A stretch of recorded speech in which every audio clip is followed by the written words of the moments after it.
दूरदर्शन जालंधर के माध्यम से रचना कार्यक्रम देखने वाले सभी दर्शकों का हार्दिक स्वागत। आज के इस रचना कार्यक्रम में बतौर व्यक्तित्व हमने जिस शख्सियत को आमंत्रित किया है वो हिंदी साहित्य जगत में ही नहीं, अगर पंजाब की बात करूं तो पंजाब के हिंदी साहित्य जगत में अपना विशेष स्थान रखती हैं। स्थानीय कॉलेज से बतौर हिंदी विभागाध्यक्ष सेवा मुक्त हो चुकी हैं। कार्य से सेवा मुक्त नहीं हुई हैं, कार्यालय से सेवा मुक्त हुई हैं। कार्य की बात करूं तो हिंदी से जुड़ा हुआ उनका बहुत सारा साहित्य है जो हमारे पाठकों को पढ़ने को मिलता है। बात चाहे गीत की हो, कविता की हो, गज़ल की हो, अनुवाद कार्य की हो, संपादन कार्य की हो। इसके अतिरिक्त समीक्षा और आलोचना उनका पसंदीदा विषय रहा है। तो चलिए बात करते हैं डॉक्टर नीलम जुल्का जी से। डॉक्टर साहब, आपका हमारे प्रोग्राम में बहुत बहुत स्वागत। धन्यवाद जी। डॉक्टर साहब, सबके बचपन से कुछ ना कुछ ऐसे किस्से जुड़े होते हैं जो उनके जहन पे अक्सर दस्तक देते रहते हैं। तो आपके बचपन के बारे में वैसे तो मैंने बहुत सी रोचक बातें सुन रखी हैं, कुछ बातें हमारे दर्शकों के साथ भी साझा हो जाएं। जी, बचपन में सभी बच्चे वैसे तो मस्त जीवन ही व्यतीत करते हैं जी। पर बचपन में कई बार कुछ सपने अंगड़ाई भी लेना शुरू कर देते हैं। सही है। तो ऐसे ही मेरे बचपन में भी एक सपना जागा कि मैंने बड़े होकर के प्राध्यापिका बनना है। अच्छा। उसी समय ही मैंने सोच लिया था। इसलिए जब हम घर में खेलते थे भाई बहनों के साथ या अपनी सहेलियों के साथ, तो हम अलग अलग रोल अदा करते थे। तो मेरी भूमिका मोस्टली मैडम की होती थी, यानी टीचर की होती थी। तो मुझे, क्योंकि मेरे स्कूल में जो एक आदर्श मैडम थे वो बहुत ही सौम्य भी थे और बहुत ही कोमल हृदय वाले थे। सबकी वो सहायता भी करते थे और सबको वो प्रोत्साहित भी करते थे। तो मेरे मन में भी था कि मैंने भी ऐसा ही जीवन व्यतीत करना है और मेरे मन में था कि मैंने शिक्षिका बनना है। तो बचपन में ही ये मेरा सपना जो था वो जागृत होना शुरू हो गया था और धीरे धीरे आगे फिर विकसित हुआ। तो यानी कि जिनका नाम आपने अभी बताया, आदर्श मैम। हाँ जी। तो आदर्श मैम ही आपके आदर्श थे। हाँ जी, हाँ जी। क्या बात है, क्या संयोग की बात करूंगी जी, मैं जी, जी, कि आदर्श मैम ही इनके आदर्श बन गए और बचपन से आपने सोच लिया कि आप अध्यापन से जुड़ेंगी। तो फिर कब ये सपना पूरा हुआ, कब साकार हुआ? फिर मैंने जैसे जैसे हम पढ़ाई करते चले गए, ग्रेजुएशन की, फिर पोस्ट ग्रेजुएशन एमए किया, फिर एमफिल जब करने के लिए प्रवेश किया हमने, यूनिवर्सिटी में दाखिला लिया। तो उस समय मेरी जो सिलेक्शन थी वो कॉलेज में एज प्रोफेसर भी हो गई थी। क्या बात है, पढ़ते पढ़ते आपने पढ़ाने का काम भी शुरू कर दिया। हाँ जी। इससे पहले भी जब मैं एमए कर रही थी चंडीगढ़ से, तो उस समय मेरी radio station, all India radio station Akashvani में भी मेरी सिलेक्शन हो गई थी। अच्छा। तो हाँ जी, तो आकाशवाणी में किस पद पर आपकी सिलेक्शन हुई? ये अनाउंसर के पद पर हुई थी और ऑफिसर रैंक पर भी, दोनों के उसमें हुई थी।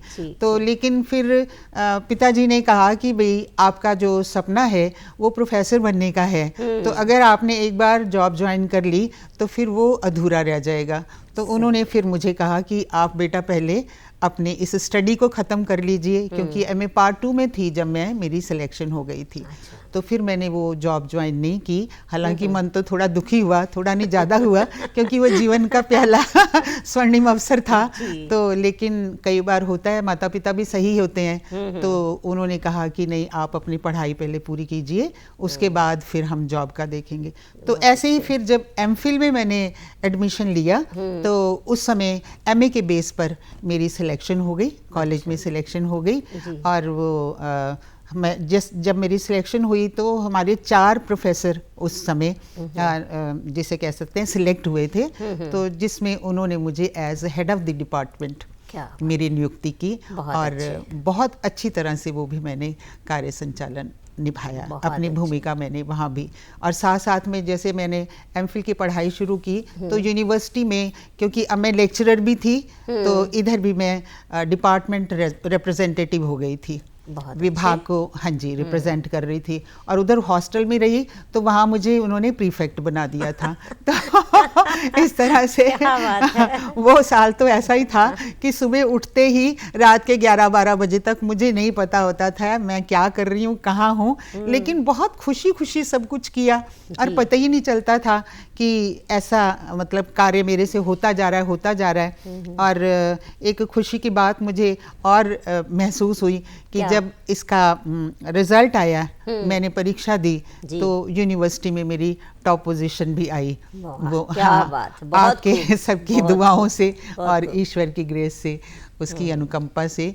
तो मतलब वो साल ऐसा था कि चुनौतीपूर्ण भी था लेकिन उपलब्धिपूर्ण भी था। उपलब्धि भी मुझे काफ़ी मिलती रही। जी जी। तो कहते हैं ना, होनहार वीरवान के होत चीखने पात। तो जिस शख्स ने, जिस व्यक्तित्व ने ऊंचाइयों पर जाना होता है, वो पहले से ही अपने पंख खोल के रखते हैं। आपने बचपन में जो सपने देखे वो आपकी उम्र के साथ साथ जवान भी होते गए और पूरे भी होते गए। लेकिन हर सपने को पूरा करने के लिए नीलम जी थोड़ा सा प्रयास तो करना ही पड़ता है। जो आप कह रहे हैं कि वो वर्ष चुनौतीपूर्ण भी था, तो जाहिर सी बात है चुनौतियां तो आएंगी ही। कुछ भी हासिल करने के लिए मेहनत करनी पड़ती है। तो अक्सर कहते हैं ना, परिश्रमेन ही सिद्ध्यन्ति कार्याणि न मनोरथेन ना ही सुप्तस्य सिंहस्य मुखे मृगाः प्रविशन्ति। यानी कि परिश्रम से ही कार्यों की सिद्धि होती है, सिर्फ इच्छा करने मात्र से नहीं होती। इच्छाएं तो जागृत होती हैं, आप में जागृत हुई, लेकिन अपनी इच्छाओं को, अपने सपनों को मूर्त रूप देने के लिए प्रयास भी करने पड़े और आपके प्रयास सफल हुए, सार्थक हुए। सबसे बड़ी जो अंग्रेजी में कहा जाता है ना, या हिंदी में भी हम कहते हैं अंत भले का भला, all is well that ends well. हमारे प्रयास तो मैंने बहुत किए और वो चुनौतीपूर्ण भी था। और मुझे कई बार ऐसा होता था क्योंकि अलग अलग मोर्चे पर अलग अलग भूमिका थी।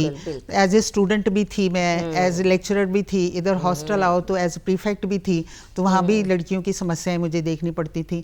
तो कई बार ऐसा होता था कि जैसे मैंने अपना रूम खोला है, पर्स रखा है, मैं बेड पे 2 मिनट बैठी हूँ या चेयर पे बैठी हूँ, मुझे नहीं पता मुझे कब नींद आ गई और मैं शाम तक कई बार ऐसा होता था कि रात भी बीत गई और सुबह जब 2 बजे या 3 बजे तो तब मेरी नींद खुल रही है कि अरे मैं तो ऐसे सैंडल पहने ही सो गई। देखिए मन में इच्छाएं होती हैं, शरीर काम करता है पर शरीर थकता भी तो है ना, थक तो जाता है, थकता तो है, पर ऐसे लगता था मैं उड़ी फिर रही हूँ जैसे। बिल्कुल बिल्कुल, क्योंकि उत्साह था, मन में उत्साह था, पर थकावट तो हो ही जाती है। और सबसे बड़ी बात ये होती है जब आप कोई काम करते हैं, आप मेहनत कर रहे हैं, उसके लिए आप इनपुट डाल रहे हैं, अपना 100% दे रहे हैं, प्रयास कर रहे हैं, लेकिन उसका परिणाम अच्छा आ रहा है, हाँ जी, तो आपकी उत्सुकता, आपका उत्साह दुगना हो जाता है। जी हाँ, वो मुझे बहुत प्रोत्साहित करता था। बहुत अच्छी, हाँ जी, आपके वो एक एनर्जी टॉनिक भी हो जाता बिल्कुल बिल्कुल, ये एनर्जी टॉनिक बिल्कुल,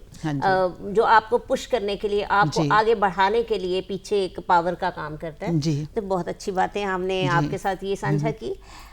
नीलम जी, अक्सर मैंने जो देखा है डॉक्टर साहब कि जो लोग अध्यापन से जुड़े हैं उनमें, मैं अगर प्रतिशत में ना जाऊं या प्रतिशत में जाऊं भी, तो 80% तक ऐसे हैं जो अध्यापन का काम करते हैं, क्योंकि अध्यापन का कार्य तो है ही, पढ़ने पढ़ाने का काम है, तो स्वतः ही उनमें लिखने की भी जिज्ञासा हो जाती है और लिखते भी हैं। तो आपका इस बारे में क्या रहा?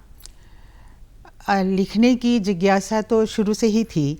मतलब मैं जब बचपन में थोड़ा सा ऑलराउंडर ही थी। जी, मैं क्रीड़ा में भी भाग लेती थी, खेल कूद में भी लेती थी, या साहित्यिक और सांस्कृतिक जो गतिविधियां होती थी उसमें भी मैं प्रतिभागिता करती थी।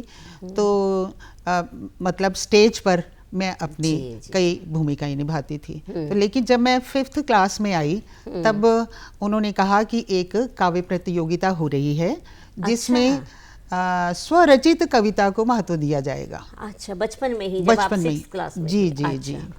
तो मैंने कहा कि भाई मैं तो नहीं लिखती हूँ, स्वरचित तो मेरे पास है नहीं है। तो फिर मैं मतलब चुप ही हो गई। तो अगले दिन जब मैं स्कूल गई तो मेरी मैडम ने मुझे बुलाया, कहते आपका नाम नहीं आया।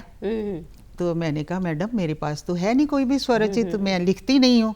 तो कहते आप बेटा कोशिश करो, आप लिख सकते हो। फिर मैं घर में गई तो घर में मैंने घर में भी सहायता ली जी। मैंने अपनी माताजी से भी कहा, और मेरे बड़े भाई भी बहुत ज़्यादा लर्नेड बंदे हैं जी। तो मैंने उनसे भी कहा, मैंने कहा भी देखो मेरे को तो मैडम ने कहा है कि स्वरचित कविता चाहिए, तो मुझे तो आती नहीं है। तो कहते ये कौन सी बड़ी बात है, हम बताते हैं कैसे होती है, लिखना ही है। मैंने कहा लिखना ही तो मुश्किल होता है, मैं तो अभी तक स्टेज पर किसी की भी कविता बोल के आ जाती हूँ।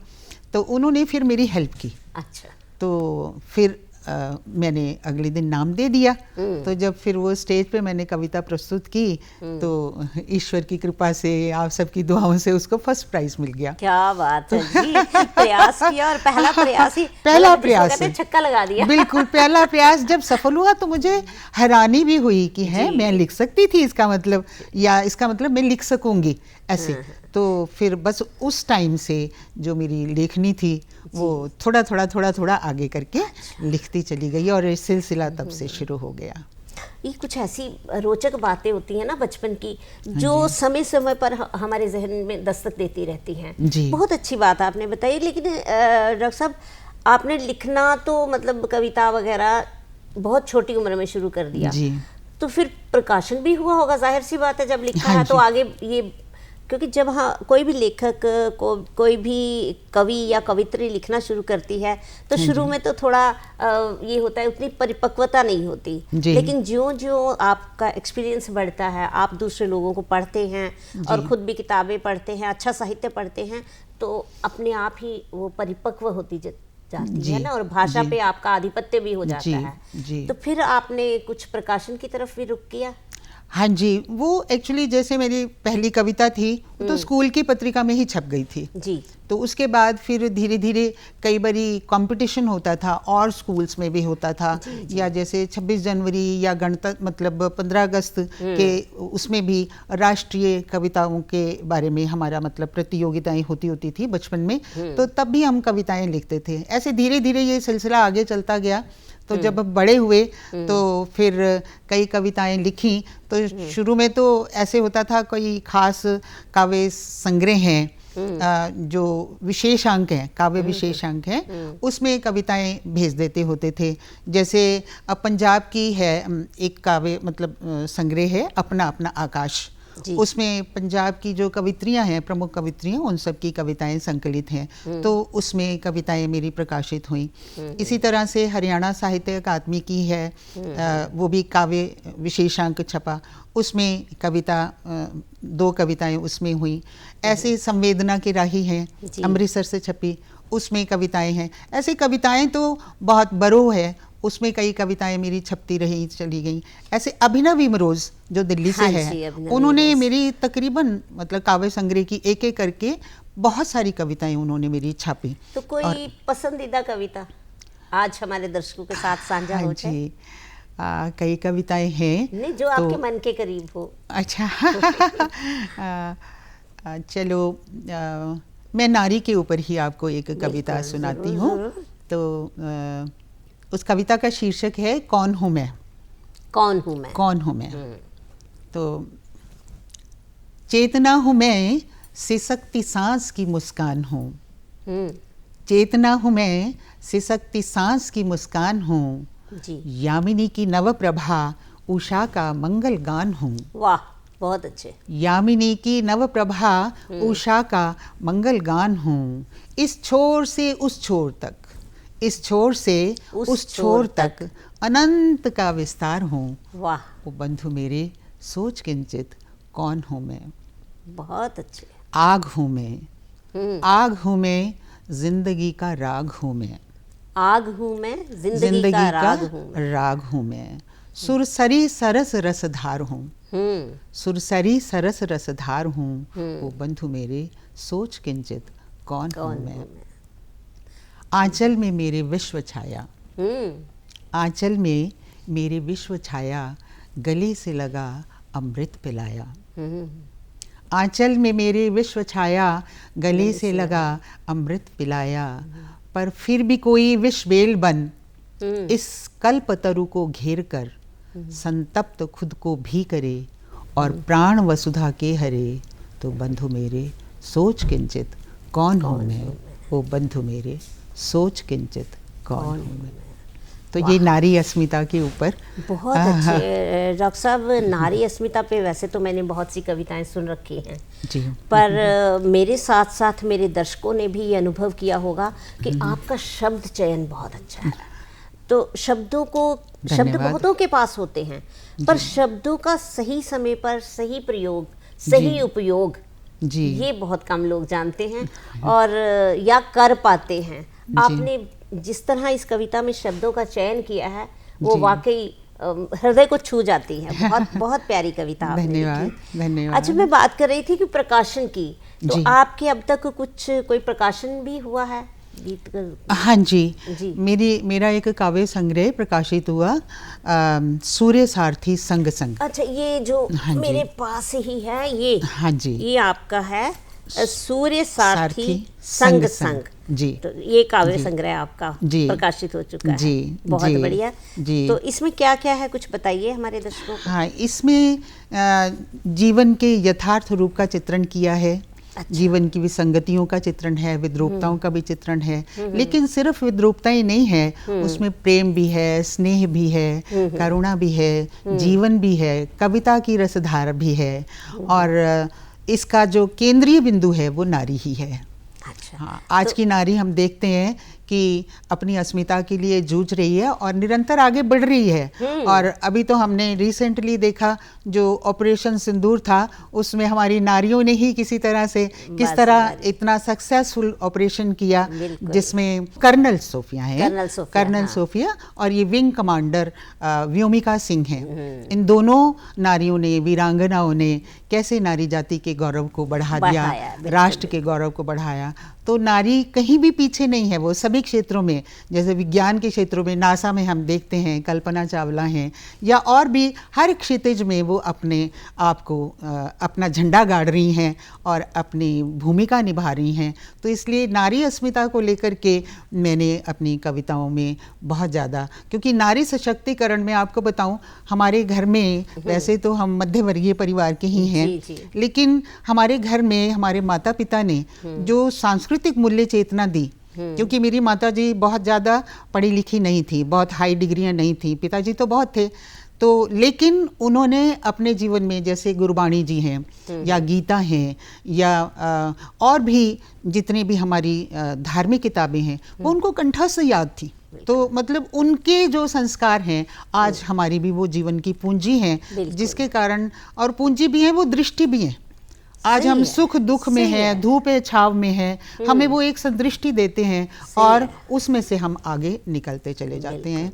तो ये उनकी जो विरासत है या उनके जो संस्कार हैं, उनकी जो मूल्य चेतना है, वो हमारे जीवन में बहुत ज़्यादा महत्वपूर्ण रोल अदा करती है। तो हम बात कर रहे थे, अब जब एक नारी के नारी सशक्तिकरण की बात करती है, नारी विमर्श की बात करती है, तो बहुत अच्छा लगता है, क्योंकि अपनी ज़ात के लिए उठ के आगे आना, अपनी ज़ात के लिए आवाज़ उठाना, तो ये तो हमारा कर्तव्य बनता ही है। तो आपने नारी अस्मिता की जब बात की तो एक जहन में आया कि इस किताब में आपने कहा ज़्यादा नारियों को लेकर लिखा गया है, तो कुछ नारी के संघर्ष की भी कोई कविता है इसमें? हाँ, कुछ पंक्तियाँ हमारे दर्शकों के साथ साझा हो जाए। जी, इसमें उड़ते कदम, उड़ते कदम में एक सामान्य ग्रामीण नारी है जो कि श्रमिक है, मजदूर है, और उसने अपनी मतलब काम पर भी जाना है, लेकिन उसका छोटा बच्चा है, बहुत छोटा बच्चा,